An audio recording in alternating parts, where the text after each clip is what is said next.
그만두시던 시점에 그때 월급이 얼마씩 받고 계실 때였어요? 그때 380에서 420 사이 정도 받았어요. 평균 400 정도네요? 네. 그때가 몇 년도였죠? 16년도? 3년 전에 월급 400 정도 받다가 뭐 좋다, 공부 좋다고 치고 그럼 여기 소방관 되면은 얼마 정도 벌 수 있다고 생각을 하신 거예요? 그런 생각 없었어요. 그런 생각 없었고 그냥 내가 하고 싶은 일을 네. 해야겠다라는 네. 생각이 있었지 네. 급여나 이런 거는 저한테 상관이 없었어요. 그때는. 좀 기본적으로 공무원은 일단 박봉이잖아요. 근데도 내 400벌이를 관두고 더군다나 1년 동안은 거의 수입도 없고 그렇죠. 그리고 된다 한들 뭐 부귀영화가 기다리는 것도 아니고 그렇죠. 그렇죠.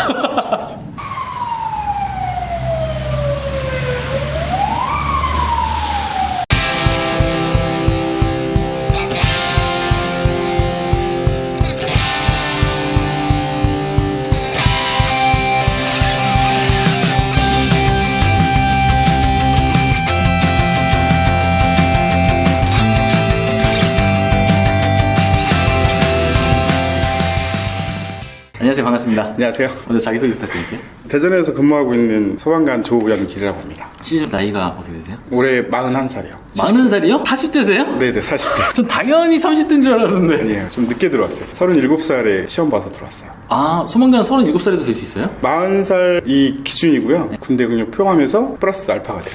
그럼 군대는 언제 갔다 오셨어요? 00년 군번이에요. 04년도에 제대하고 직장에 들어갔다가 12년 정도 일하고 생각이 있어가지고 공부해서 시험 봐서 들어왔죠.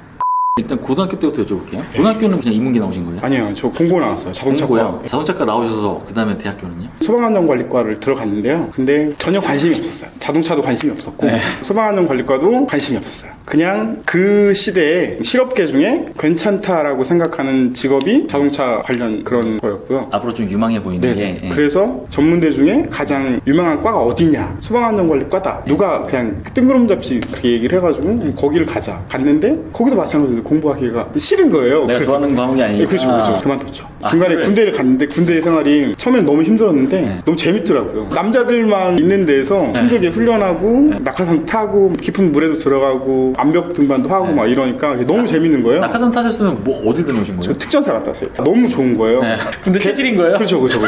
너무 힘들었지만 너무 그 생활이 재밌고 자부심도 막 느끼고 몸도 건강해지고 막 힘든 와중에 서로 막 땡겨주고 밀어주고 이런 게 너무 저한테는 가슴 속에 뭔가 응어리진 거를 팍 뚫어주는 그런 느낌? 아, 이 길이 내 길이다. 네. 간지 1년 반 됐는데 아직도 3년이 남았잖아요. 네. 휴가를 나와서 자퇴서를 썼죠. 이 길은 내가 원래 원하던 길도 아니고 군 생활을 하자. 부사관이시죠? 네네. 그때는 특전사 부사관에 이렇게 뭐 구타나 가혹행위 이런 거 별로 없었어요? 있었는데 내가 가고 싶어서 내가 지원을 해서 갔잖아요. 당연한 거라고 생각했어요 그때. 아, 좀 맞아도. 좀 맞고 예를 들어서 속된 말로 갈굼을 당해도 이 정도는 버텨야 여기 오는 의미가 있는 거지? 그죠. 막말로 국군에서도 특전사를 최후의 보루라고 하는데 이런 것도 못 버텨가지고 막말로 진짜 전쟁이 나서 내가 누굴 믿고 적진에 들어가서 어떻게 살아나오냐 그런 것들이 기본적으로 다 있어요. 다. 어차피 편하려고 했으면 특전사를 그렇죠, 선택 자체를 안 했어요. 저는 그때 치아가 3개가 없었어요. 네. 그래서 3급이 나왔어요. 3급. 네. 그래서 상근예벽이라고 하나? 현역으로 입대를 안 했어도 됐어요. 네. 좀 아닌 것 같더라고요. 네. 인생에 뭔가 좀 임팩트가 필요하다. 네. 그렇게 해서 가자. 그래서 갔죠. 군대가 체질이었는데 연장을 안 하셨어요 또? 장기 지원을 했는데 네. 97년도, 98년도가 IMF 그 이유가 IMF 파장이 더 컸어요. 그래서 군대 청년들이 엄청 많이 온 거예요. 네. 장기 지원하는 사람들이 엄청 많았죠. 표창이라든가 상문이라든가 이런 게 많으면 장기 지원하는데 유리하거든요. 꽤 많이 있었어요. 네. 근데 안 되더라고요. 와, 이런 의식 상태를 갖고 있는 상태에서 표창까지 많고 체질이라고 생각했는데 떨어진 거예요. 그렇죠. 그러면 이제 떨어져서 전역을 하신 거죠. 26살 6월 30일 그럼 그때 전역해서 이제 뭐 하신 거예요? 전역을 했는데 학교는 그만뒀고 경찰이 되고 싶었어요. 네. 경찰도 일반 경찰 말고 경찰 특공대라고 네. 특수부대에 나온 사람들만 지원할 수 있는 거기를 가려고 이제 막 운동을 하고 있는데 경찰 공무원 시험이 내년 4월에 있는 거예요. 6월 30일에 제대를 했는데 근데 군대에서 이제 월급을 받았을 거 아니에요. 가면 갈수록 모아놓은 게 그죠, 까지고 있는 까지고 거죠. 있죠. 네. 불안한 거예요. 그럼 일단 아르바이트 같은 걸로 같이 병행을 하면서 운동을 해보자 해서 생애 첫 직장에 들어가게 되는 거죠. 네. 무슨 일을 하셨어요 그때? 세콤이라고 삼성그룹의 S1이라는 보안 회사가 있거든요. 거기에 들어가서 총 12년을 일을 했죠. 알바로 들어갔다가 총 12년을 하게 된 거죠. 그러면 처음에 알바로 들어갔다가 정규직 뭐 이런 걸로 전화해야 되나요? 아니에요. 거기는 알바 개념으로 사람을 뽑는 게 아니고 그냥 무조건 다 정규직으로 뽑아요. 뽑는데 저는 마인드는 알바로. 그렇죠. 그렇게 해서 몇 달만 일하고 네. 월급 받아서 지금 하던 공부나 운동을 병행을 하고 하고 시험을 봐야겠다 했는데 시험을 보지도 못하고요. 그 생활에 젖어가지고 계속 이제 월급쟁이 생활을 한 거죠. 아직 월급은 들어오고 이제 그죠. 또 예. 이게 이 월급의 노예라는 게 무서워요, 진짜. 월급이 따박따박 들어오는데 이거를 놔두고 그쵸. 다른 거를 하겠다는 게 그때는 쉽지 않죠, 진짜. 쉽지 않더라고요. 그러면 세콤에서 S1에서 12년 근무하시면서 이제 직급은 어디까지 올라가신 거예요, 그러면? 제가 들어간 부서가 그 회사의 차고 말단 부서부터 이제 하는 거예요. 순차차를 타고 돌아다니면서 비상출동이라든가 단말기 점검이라든가 고객 서비스라든가 막 이런 걸 막 하는데 맨 하단 직업부터 한 단계, 두 단계, 세 단계, 네 단계째가 관리자 주임이라고 하는 직급인데 거기까지 올라갔다가 그만뒀죠. 아, 거기는 12년 근무해도 주임이에요? 직급 체계가 딴 데랑 좀 다르네요? 12, 3년 정도 근무해서 주임 달고 거기서 또 한 3, 4년 지나서 대리 달고 혹시 학교 때문에 그런가요? 그냥 대학교를 나와도 그 직군에 들어가면 보졸 베이스로 똑같이. 그냥 가는 거예요. 아, 직군 자체를 그쪽으로 선택해서 들어가시고. 네네. 그럼 이제 거기서 12년 동안 근무를 하셨단 말이에요?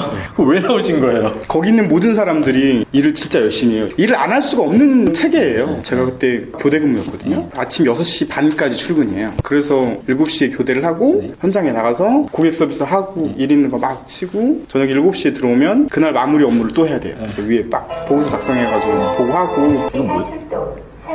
출동 나가라고 배를 출동의 종류에 따라서 벨소리가 달라요. 아, 그래요? 아, 긴급한 건 막 사이렌 울리고요? 그렇죠, 그렇죠. 벨소리가 얌전하잖아요. 약간 알림. 자, 걸어서 나오세요. 이제 이런 거예요? 그렇죠, 그렇죠. 그렇죠. 땡땡땡 하면 이제 빨리 뛰어나오세요. 이러고. 그렇죠. 정신없어요, 그때는. 어디까지 얘기했죠? 그만둔 이유. 7시에 와서 네. 평균 9시, 10시에 퇴근한 것 같아요.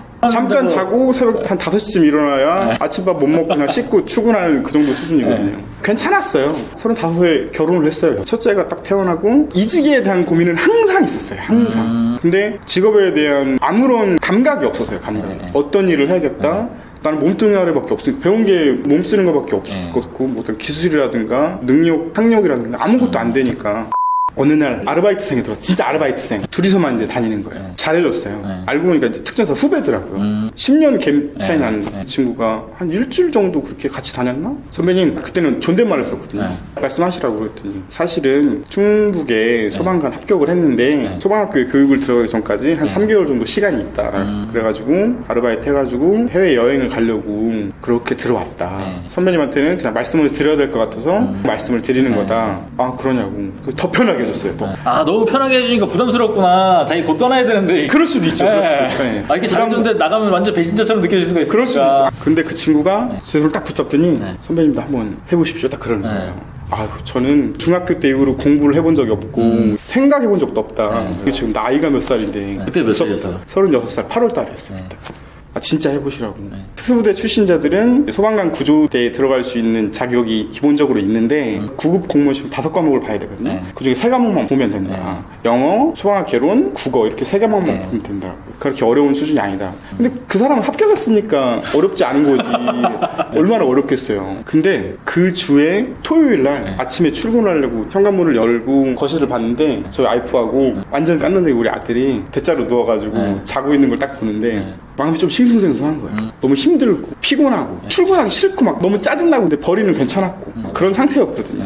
갑자기 그냥 불현듯 그런 생각이 들었어요. 우리 아들한테 이렇게 출근하는 아빠의 모습을 앞으로 계속 보여줘야 되는데 그래도 괜찮을까? 이런 생각이 갑자기 문득 드는 거예요. 그러고 출근을 해서 엄청 고민을 했죠. 알아보지도 않았어요. 무슨 책을 공부해야 되고 무슨 학원에 가서 공부해야 되고 이런 것도 아무것도 없이 그 다음 주 토요일 날 와이프 손을 붙잡고 학원에 갔어요. 무슨 학원이요? 공무원 학원에 가가지고 소방공무원을 하려고 하는데 어떻게 해야 되냐. 갑자기 해보고 싶은 거예요. 할 수 있을 것 같은 그 사람이 이제 막 꼬셨겠죠. 그 사람은 학원 영업을 해야 되니까 할 수 있을 것 같은 거예요. 그래서 와이프한테 나 한번 해볼게. 할 수 있을 것 같아. 이게. 지금 아니면 못 할 것 같아. 딱 1년만 한번 해볼게. 그리고 1년 뒤에 안 되면 접을게. 그 학원을 다니려면은 회사 다니면서 다닐 수가 있는 거예요? 다닐 수는 있는데 못 다녀요. 교대 근무니까 주간과 야간이 막 계속 바뀌고 그래서 학원 수업을 할 수가 없어요. 그러면은 소방관이 되겠다 막 먹었을 때는 회사를 그만두고 학원 다닐 생각이셨던 거예요? 1년 동안? 네, 그쵸. 아직 대출 이고 뭐 다 남아있는데? 남아있는데 미친 거죠. 지금 생각해보면. 지금 생각해도 그때 생각해보면 아찔해요. 내가 도대체 무슨 생각으로? 생활비는 어떻게 충당하실 생각이셨어요? 아무 생각 없었어요. 그때는 와이프한테 네. 내가 대리운전이라도 해서 어떻게든 할 테니까. 어떻게든 네. 기본적인 생활비는 갖다 줄 테니까 한번 해볼게. 근데 그냥 공부만 했죠 뭐 결론적으로. 그런데 본부장님이 너 왜 그러냐. 내가 회사 생활을 25년 30년 했는데 그렇게 해서 나가 친구들 중에 잘된 친구를 한 명도 못 봤다. 다시 생각해라. 네. 아닙니다. 확고하고 결정을 번복할 일이 없습니다. 그래도 안 된다. 네 와이프도 있고 애도 있고 지금까지 잘 해왔는데 왜 그만두고 어려운 길을 가려고 하느냐. 그래도 하고 싶은 일을 좀 해보고 싶습니다. 사직하겠습니다. 그랬는데 그때 우연찮게 뉴스나 이런 데서 아빠 육아휴직 이런 거가 되게 활성화시킨다 막 이런 게 막 떠들었거든요. 사표 수리가 되기 직전이었어요 진짜. 다시 생각해봤냐. 그러면 저 육아휴직 같은 거라도 좀 내주십시오. 그랬는데 오케이 내줄게. 아, 그래요? 그런 거예요. 육아휴직을 내면 육아휴직 수당이 어느 정도는 나오잖아요. 이제 빌미가 생긴 거죠. 돈이 이제 하나도 안 들어올 거였는데 육아휴직 수당이 나오니까 여보 회사에서 육아휴직을 받아줬어. 그래서 이 정도는 나올 거야. 한 70만 원 정도 나온 것 같아요. 우리 와이프가 보면 진짜 미치고 환장할 노릇이죠. 그때가 8월 달이었는데 8월 30일자로 육아휴직을 하고 9월 1일부터 이제 학원에 나가기 시작을 했죠. 그렇게 해서 이제 시작을 했는데 공부하면서 되게 힘들었어요. 진짜 힘들었어요. 두 분 다요? 아니요, 저.